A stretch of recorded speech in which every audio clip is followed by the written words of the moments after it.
As many of you may know by now, Wizards of the Coast has been facing something of a rebellion from the Dungeons & Dragons and tabletop community after they decided to mess with the open game license that has allowed for the tabletop community and the Dungeons & Dragons community to thrive because of custom-made content that has just kept this whole landscape fresh all throughout these past few years. It's a major contributor to why tabletop and D&D has gained so much traction in recent years, and Wizards of the Coast seeks to compromise all of that with an updated OGL that isn't really so open as the name might suggest. Now, Wizard has since responded to the rebellion, to the backlash, to the outcry, to the feedback surrounding this whole situation, and I'll get to that in a bit.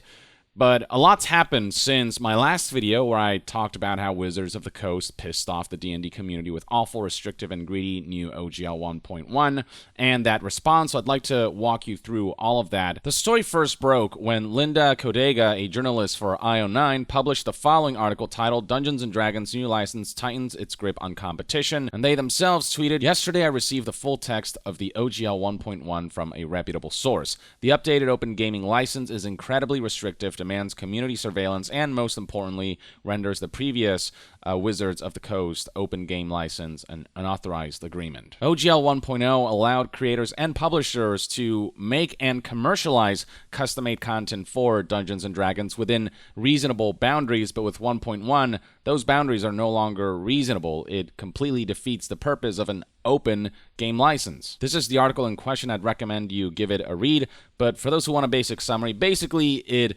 highlights how OGL 1.1 has 9,000 words versus 1.0's 900 words. 1.1 aimed to restrict anything that's not printed media or static electronic file formats like PDF, so videos, virtual tabletop environments and campaigns, computer games, novels, apps, graphic novels, music, songs, dances, pantomimes are among the things that the new OGL listed out as type of content where Wizards of the Coast would have final say on approval and conditions and deals, you name it, instead of it just being an open environment where people can just create without having to worry about Wizards' approval. The new OGL also stipulated royalties depending on which tier you were in, depending on how much money you earned from your custom D&D ventures. Those making over $750,000 were essentially going to be fined 25% for any revenue past the $750,000 mark, regardless of whether your venture was profitable or not. It only took into account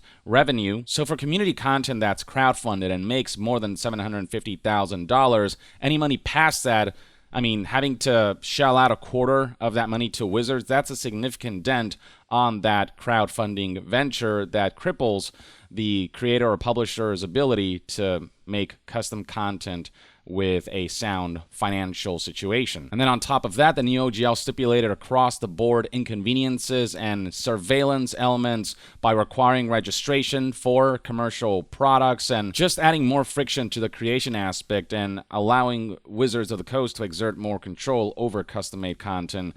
And worst part is that in the new OGL, there was a clause that essentially said we're allowed as Wizards of the Coast to modify or terminate the agreement at any time as long as we give you 30 days notice. And also there was a clause where Wizards of the Coast said we can essentially take your custom-made content under this new OGL and use it however we please. They specifically said that we will have non-exclusive, perpetual, irrevocable, worldwide, sub-licensable, royalty-free license to use that content for any purpose. This new OGL was essentially received as the biggest middle finger that Wizards of the Coast could have given to the tabletop and Dungeons & Dragons community that made Dungeons & Dragons what it is today. And that's why on January 8th, a group of third-party publishers led by Mike Holick of Mage Hand Press revealed the Open D&D Internet campaign, which includes an open letter and petition that stands directly opposed to the OGL 1.1, which looks something like this. I already talked about this in my last video, so I won't go through this, but you can, in fact, read the open letter and also scroll all the way down and sign the open letter. As of right now, this campaign has received over 66,000 signatories, so That's a lot for the couple days that this has been up. Alongside that, a number of D&D creators and publishers have come out to say we're not going to support this OGL. We're going to essentially go forward with our own made-from-scratch system. Here, for example, there's this Relic RPG system that this publisher decided to go with. Here's a Reddit post highlighting a custom content creator for D&D saying, currently you can't buy copies of our work, I'm afraid, as I've decided to stop all distribution of White Hack for a while. This other group, Kobold Press, has come out with the following press release where they said that we're moving forward with clear-eyed work on a new core fantasy tabletop rule set, available, open, and subscription-free for those who love it. Codename Project Black Flag, essentially foregoing the Dungeons and Dragons system altogether because of this awful OGL change that would restrict them and potentially financially compromise this endeavor. Another group, MCDM Productions, posted the following on Patreon 2 days ago, where they said that July will be the last batch of 5th edition specific articles. Protesting creators and publishers have essentially taken to boycotting and jumping ship from the Dungeons and Dragons 5th edition ecosystem altogether, because of how Wizards of the Coast is essentially disrespecting the community and stifling creativity, the freedom of creativity that has been such an instrumental part of what D&D is today. Now, after days of silence, the first response that Wizards of the Coast provided through their official D&D Beyond Twitter page was, "We know you have questions about the OGL, and we will be sharing more soon. Thank you for your patience." While Wizards of the Coast thought of a way to respond, a number of prominent figures began to speak out and pick up on this story. Linda Codiga, for example, noted that Neil Gaiman and Cory Doctorow talked about the story I broke. A number of prominent content creators like Moist Critical made a whole video on it. I myself, of course, made a video about it. Legal Eagle is working on a video about this whole D&D OGL situation and the legalities behind it. And then prominent YouTuber, cosplayer, and tabletop gamer Ginny D published the following tweet where she essentially encouraged people to boycott D&D Beyond, to unsubscribe. For those asking how they can help push back against OGL 1.1, we now know that Wizards of the Coast is looking at D&D Beyond subscriptions as a relevant metric. See previous retweet. This is your chance to send them a message. Just sent mine. Your subscription has been canceled. And scrolling down, you can see right here that this tweet gained quite a bit of traction, garnering over 14,000 likes and over 640,000 views. And the retweet she was talking about in that post refers to this tweet by D&D Shorts, which apparently contains information leaked by an insider who just got fed up with the decision makers at Wizards of the Coast. D&D Shorts tweeted, "Huge leak from an insider at Wizards. It's what we feared. The higher-ups despise us, the D&D community, and see us only as an obstacle to their money. Subs on D&D Beyond are all Wizards of the Coast care about, so I've canceled mine. Let your voice be heard." D&D Shorts made it a point to emphasize that I personally reached out and have confirmed this leak to be legitimate. These are good people working for horrible people. And that's one thing to note. Do not blame Wizards of the Coast staff members and employees who are not decision makers. Blame the higher-ups who are engaging in these shenanigans that the Wizards staff members and employees don't want. That's why Wizards of the Coast insiders have been leaking stuff like this. "Hi, I'm an employee at Wizards of the Coast, currently working on D&D Beyond and with D&D business leaders on the health of the product line. If you want, I can provide proof of this. I'm sending this message because I fear for the health of a community I love, and I know what the leaders at Wizards of the Coast are looking at. They are briefly delaying rollout of the new OGL changes due to the backlash. Their decision-making is based entirely on the provable impact to their bottom line. Specifically, they're looking at D&D Beyond subscriptions and cancellations as it is the quickest financial data they currently have, which is why it's so extremely important that those who are subscribed to D&D Beyond and want to protest this whole situation cancel their subscription, because they're making a lot of their decisions on this, so this is the best way to speak with your wallet. They're still hoping the community forgets, moves on, and they can still push this through. Typical corporate move where they release a bad thing, they know they're going to get some PR backlash, but they think, in the long term, this will kind of die down, the backlash will fade away, and we're going to be able to get away with it. In this case, though, it's looking like that's not going to be the case. The protests and the revolts are pretty ardent in this situation. I've decided to reach out because at my time in Wizards of the Coast, I've never once heard management refer to customers in a positive manner. Their communication gives me the impression that they see customers as obstacles between them and their money. The D&D Beyond team was first told to prepare to support the new OGL changes and online portal when they got back from the holidays. So a lot of employees and staff members were not informed that this was going to happen until the last minute, essentially. And leadership doesn't take any responsibility for the pain and stress they cause others. Leadership's first communication to the rank and file on the OGL was 30 minutes on January 11th, 2023. This was the first time they even tried to communicate their intentions about the OGL to employees. I mean, people are protesting just how little communication there was with the community. Even with employees, leadership is deciding to keep them in the dark. And even in this meeting, they blamed the community for overreacting. Leadership I will repeat, the main thing this leadership is looking at is DDB, D&D Beyond subscription cancellations. Hope your day goes well. So yeah, you get the idea. And this leak was further corroborated by Linda Codega, who published the following article on January 12, 2023, titled "Wizards of the Coast Cancels OGL Announcement After Online Ire." It is further elaborated in the article itself that inside sources at Wizards of the Coast told IO9 that the company is scrambling to formulate a response to backlash against the new OGL that has occurred over the past week, following IO9's story about a leaked draft of the document. Scrolling further down, it is detailed that the new OGL, now known as OGL 2.0 instead of 1.1, was supposed to go live on Thursday afternoon without any community feedback whatsoever, along with a detailed FAQ explaining changes and addressing fan concerns. D&D personality Jeannie D tweeted that people should cancel their D&D Beyond subscription. A stream of subscribers turning off their payment to D&D Beyond appeared to temporarily shut down the landing page for subscription cancellations because of server errors. And the mass boycotting of D&D Beyond on the part of the tabletop community,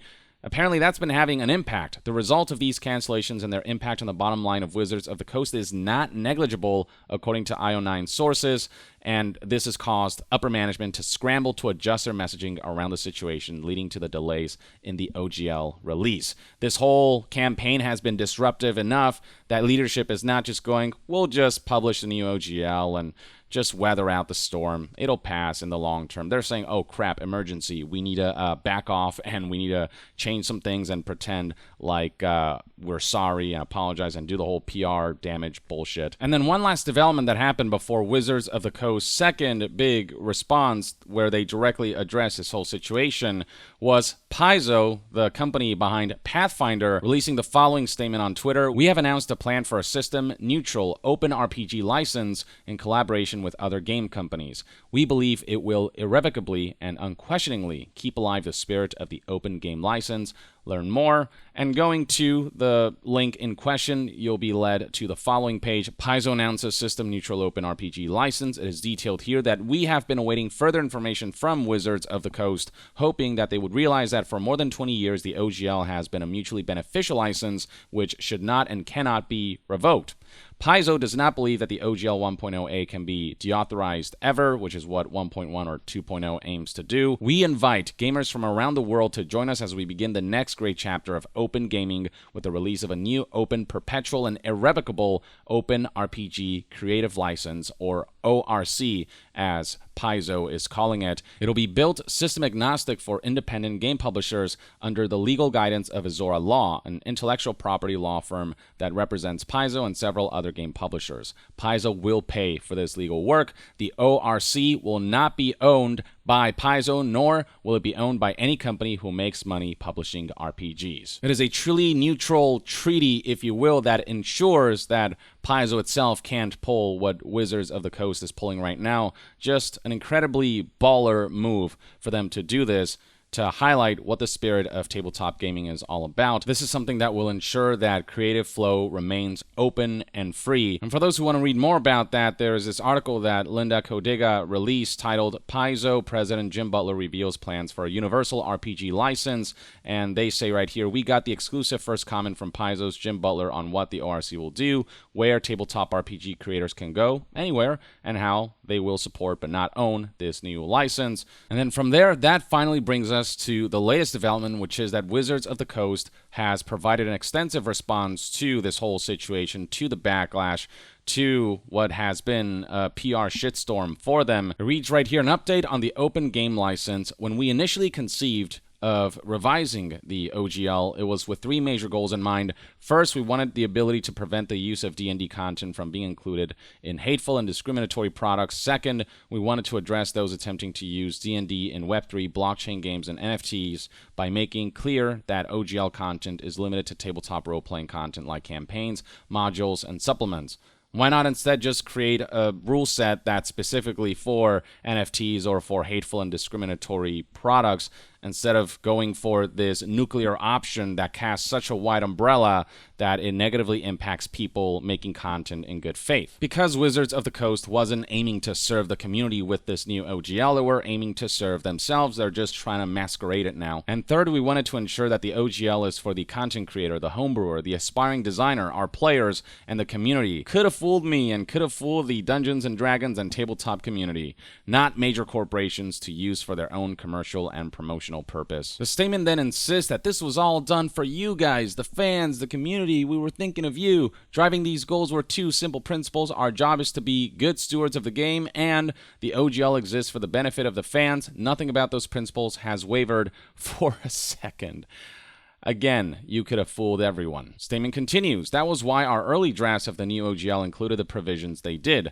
That draft language was provided to content creators and publishers so their feedback could be considered before anything was finalized. They're acting like their intention was always to get feedback from the community before finalizing this new OGL, but according to Linda's investigation, Wizards of the Coast had every intention of just launching this new OGL without getting any feedback and weathering out the storm. In their investigative report, you can read right here, the final version of the document was originally intended for release on January 4th, which would have given companies and creators only 7 business days to agree and comply. So this part of Wizards of the Coast response statement is definitely full of shit, and it's just them trying to save face by acting like they care about community feedback when they communicated very little until the investigative report came out and exposed what was going to happen. Only then did Wizard, to again save face and to do damage control, decide, oh, we should act like we care about the community. In addition to language allowing us to address discriminatory and hateful conduct and clarifying what types of products the OGL covers,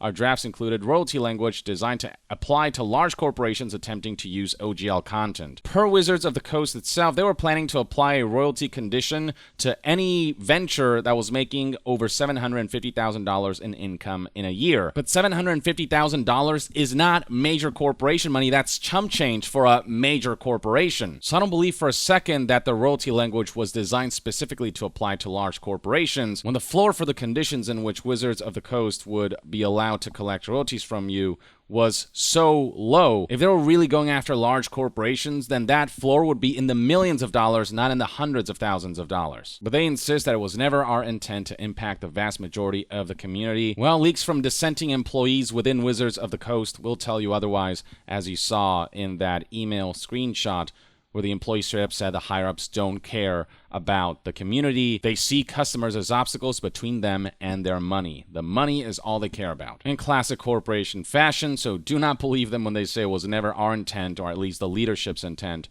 to impact the vast majority of the community. However, it's clear from the reaction that we rolled a 1, a natural 1 on a d20 representing a critical fail. It has become clear that it is no longer possible to fully achieve all 3 goals while still staying true to our principles.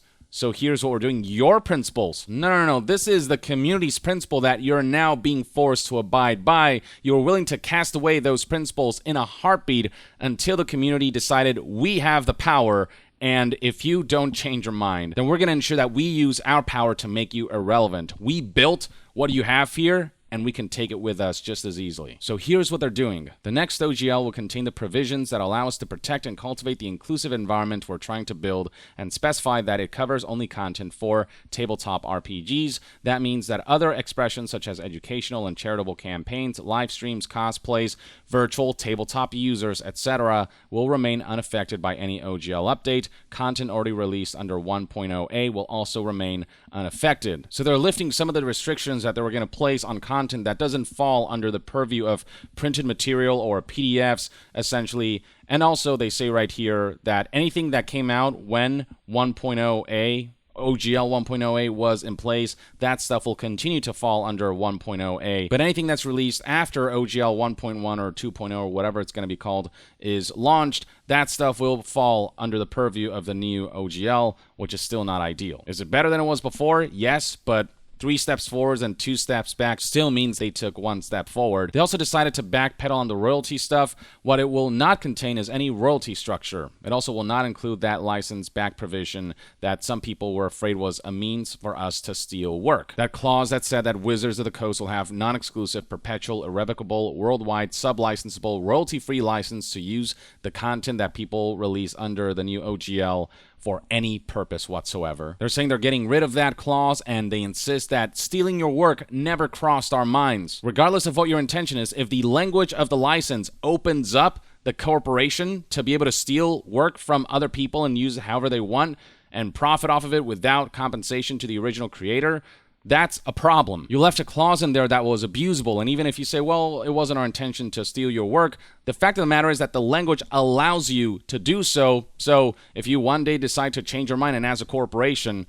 I mean, you will change your mind on a whim to whatever benefits your corporate interest, then you could screw people over with the way that language was written, and you decided to leave that in. The statement continues, under any new OGL, you will own the content you create. They now make that very specific. We won't. Any language we put down will be crystal clear and unequivocal on that point. The license back language was intended to protect us and our partners from creators who incorrectly allege that we steal their work simply because of coincidental similarities. As we continue to invest in the game that we love and move forward with partnerships in film, television, and digital games, that risk is simply too great to ignore. The new OGL will contain provisions to address that risk, but we will do it without a license back and without suggesting we have rights to the content you create. Your ideas and imagination are what makes this game special, and that belongs to you. Real cute, a corporation trying to present themselves as an entity that would never in a million years even dream about the idea of stealing somebody else's work and using it for their own benefit if they can legally get away with it. And then finally, a couple of last thoughts. First, we won't be able to release the new OGL today because we need to make sure we get it right, but it is coming. Second, you're going to hear people say that they won and we lost because making our voices heard forced us to change our plans. Those people will only be half right. They won, and so did we. What is this clause here? What is this quote? They're trying to act like we're going to all sing Kumbaya together because in this situation, we're all winners.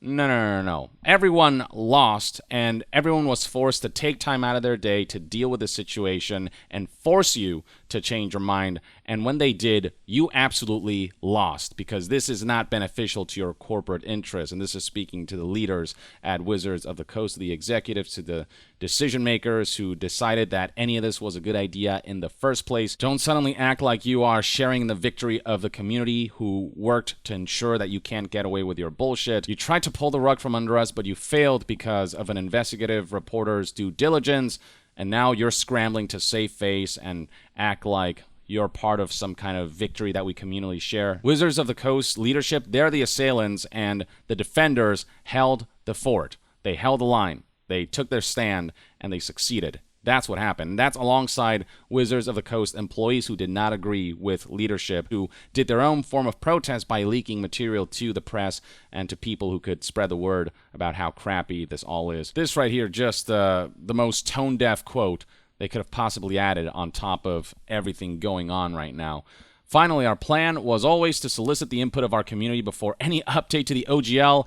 No, it wasn't. It's reported that Wizards was going to just launch the thing and ride out the wave of backlash. The drafts you've seen were attempting to do just that. The draft was the final version before it became a draft again when the backlash was so severe that Wizards of the Coast was forced to backpedal. We want to always delight fans and create experiences together that everyone loves. We realize we did not do that this time, and we are sorry for that. Our goal was to get exactly the type of feedback on which provisions worked and which did not. You can just smell the reek of bullshit oozing from this statement, which we ultimately got from you. Ultimately, this all went according to plan. Thane says, no, this was a complete derailing of their initial egregious plans that they can no longer pull off. Any change this major could only have been done well if we were willing to take that feedback, no matter how it was provided. So we are, a little self-congratulatory self-pat on the back. You caused the community a whole lot of pain, and when you decide to not do the thing that would cause the community even more pain,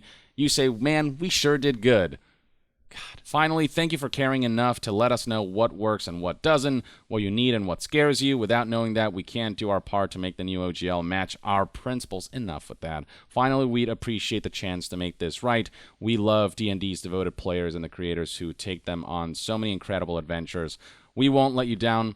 A little too late for that, Wizards of the Coast leadership. You've already let the community down, and you've shown you have no principles by trying to sneakily ingratiate this new OGL into the D&D community. And now you're trying to manipulate people by trying to sing Kumbaya together, by trying to hold hands and say, we did it, guys. We did this together. You try to pull off a scheme, and you are completely and utterly shut down by the community that built D&D into what it is today. Now, with all that said, there are definitely some positive changes happening, again, because the community forced Wizards of the Coast's hand, but the thing is, we still haven't seen the full OGL, so we don't know to what degree they're going to continue to try to push for some of their egregious schemes. As reported by IO9 here, without the fully updated OGL, there are no rock-solid assurances yet. Scrolling further down, there will be no backing down entirely for Wizards of the Coast. They've committed too much time, money, and effort into their IP to allow it to be written off totally under the OGL 1.0, and the suits in Hasbro will not allow everyone to make off with their names and numbers. And Linda here also agrees that there is incredible spin doctoring in order to lay the groundwork to try to salvage the situation going on the part of Wizards of the Coast, trying to turn this into a positive PR thing. That's just not going to happen. The company would love for you to think that this is all part of the plan, but none of this was part of any plan. The drafts that IO9 received were not a thought experiment. They were intended to gauge a reaction, but from individual publishers that Wizards could silence with an NDA, not from the public at large. For all intents and purposes, the OGL 1.1 that was leaked to the press was supposed to go forward. Wizards has realized that they made a mistake, and they're walking back numerous parts of the leaked OGL 1.1, saying that any change this major could only have been done well if we were willing to take that feedback no matter how it was provided. So we are, except initially they weren't willing to. Their hand was forced by Linda's investigative report. However, Wizards wants to spin it. The fact is that if hundreds of thousands of fans hadn't said something on Twitter, YouTube, TikTok, and Reddit, the current capitulation would have most likely happened after the OGL 1.1 was released.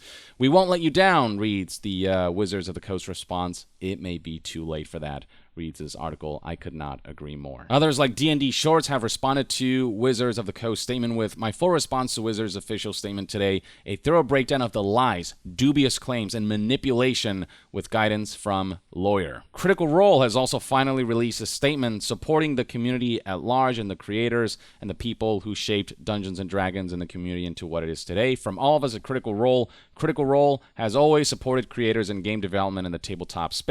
We stand by our industry peers, as well as anyone who takes a risk creating a new system or developing an original idea. The beauty of gaming comes from the opportunity to share inclusive, diverse, and compelling stories from a wide spectrum of creators. That's exactly why we launched our own game publishing company a few years ago, because we believe that broadening the field of creators boosts the entire industry. The success we have experienced is thanks to the passion and interest of the greater tabletop community, and we commit to fostering an environment that allows everyone the opportunity to easily share the stories they wish to tell. Critical Role. Nowhere near as scathing as other organizations' responses to Wizards of the Coast. Critical Role doesn't even really mention Wizards of the Coast here. That in part likely has to do with the fact that Critical Role and Wizards of the Coast have worked closely together on a number of major projects. So I think in part Critical Role is sort of between a rock and a hard place, but they are expressing their support for the people who have been protesting Wizards. At the end of the day, it's good to see a situation where the community comes together, realize that they're the ones in power, that the corporations have as much power as we give them, and use that to ensure that they cannot pull off these dubious, shady, egregious, and ungrateful, greedy, and frankly insulting schemes. I still wouldn't declare this as a victory until we see the full OGL and see the exact language that was used by Wizards of the Coast and see what they removed, what they kept, and ultimately how this pushes the goalpost of Wizards of the Coast's attempt to exert more control over the tabletop community and the D&D community and all of the endeavors surrounding them. But until the new OGL is released and until we can analyze that and then we can express our feedback, let me know in the comments below what your thoughts and opinions are on this whole situation. Do you think Wizards of the Coast, with the amount of backlash that they got now and them having to rethink everything, are capable of releasing a new version of the OGL that will be a good compromise and will meet the community in the middle? Or do you think ultimately that the new OGL will have enough crappy elements that the community will decide that they're going to disperse and try out other systems and other license agreements, especially with the Pathfinder company releasing their own thing that is actually an open game license? Share your thoughts on all of this below, and to be further updated on all things gaming news, reviews, and discussions, stay tuned right here on Young Yeah. I'll see you guys next time. Young out.